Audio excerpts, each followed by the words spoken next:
வணக்கம் உறவுகளே, நலமா இருக்கீங்களா? வளமா இருக்கீங்களா? வளமோடு வாழுங்கள்.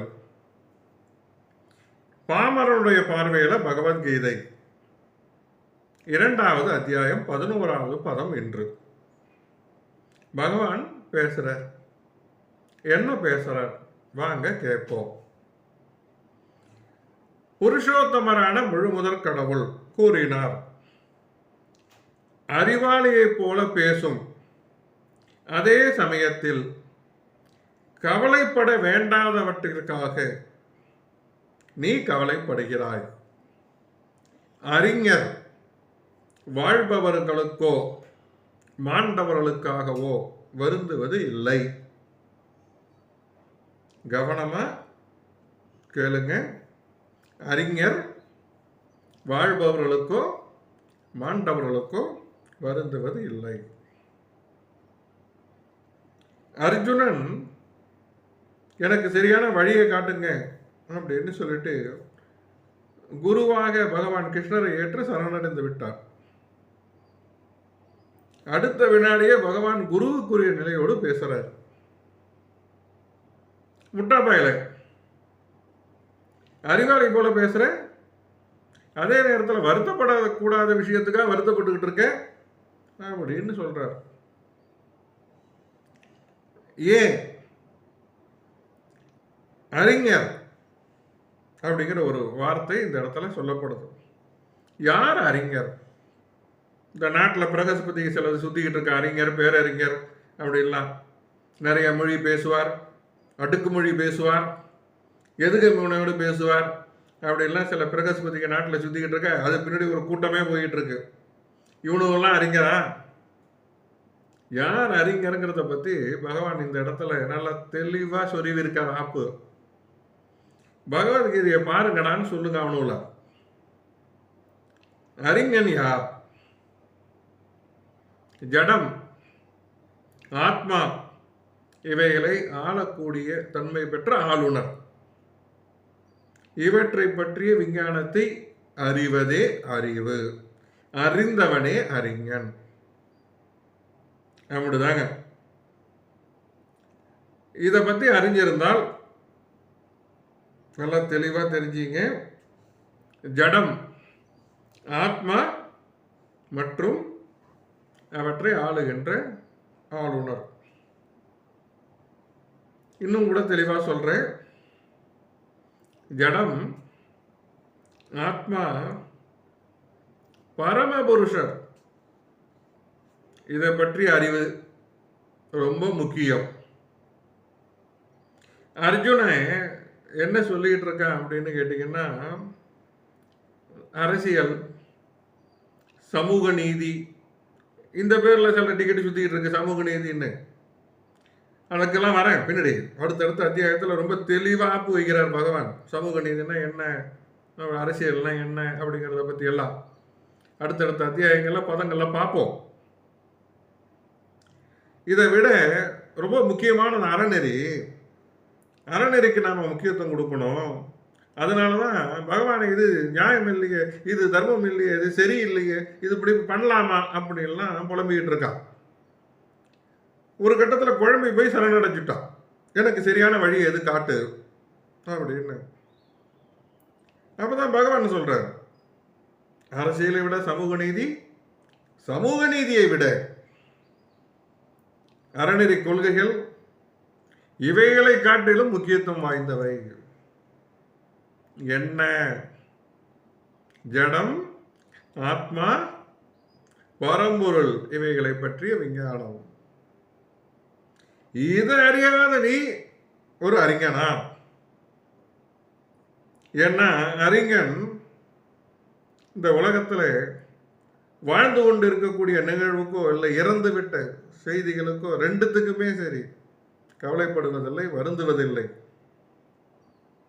அறிவாளி போல பேசக்கூடிய நீ அறிவற்ற செயலை செய்கிறியே அப்படின்னு சொல்றார்.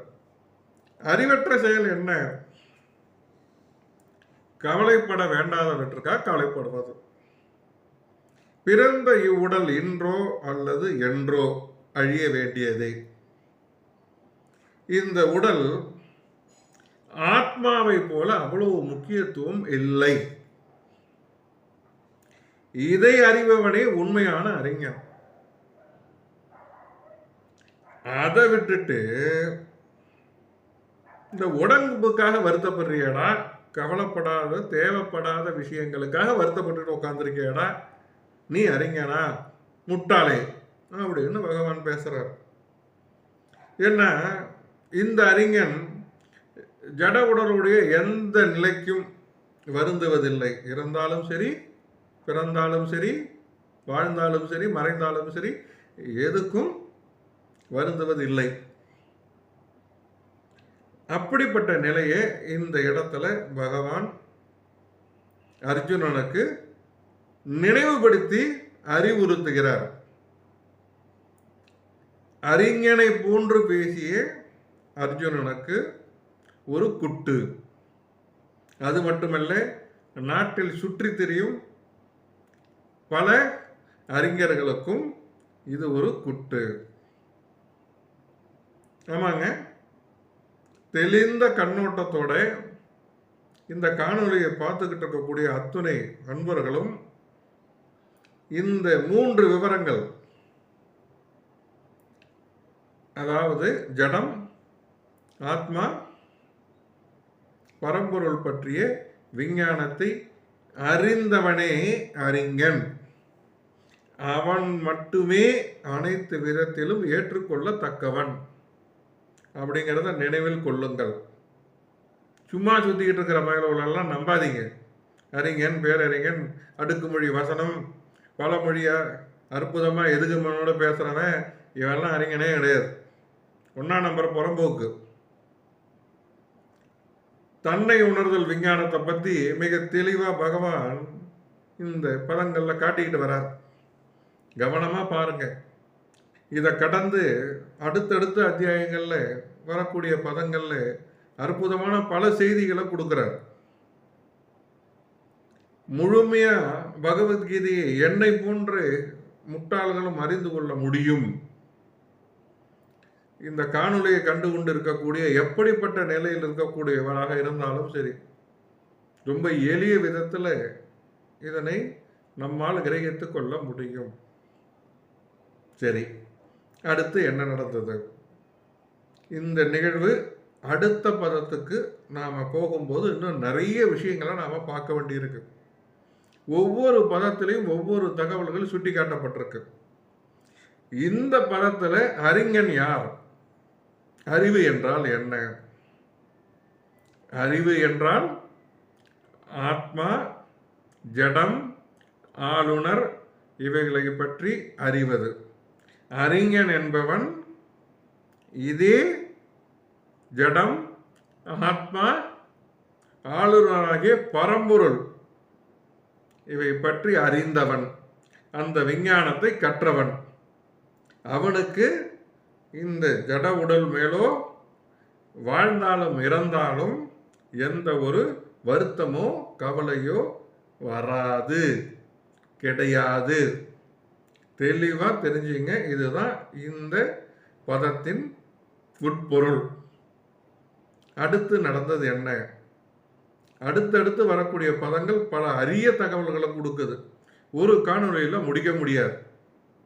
இருந்தாலும் தொடர்ந்து பயணிப்போம்.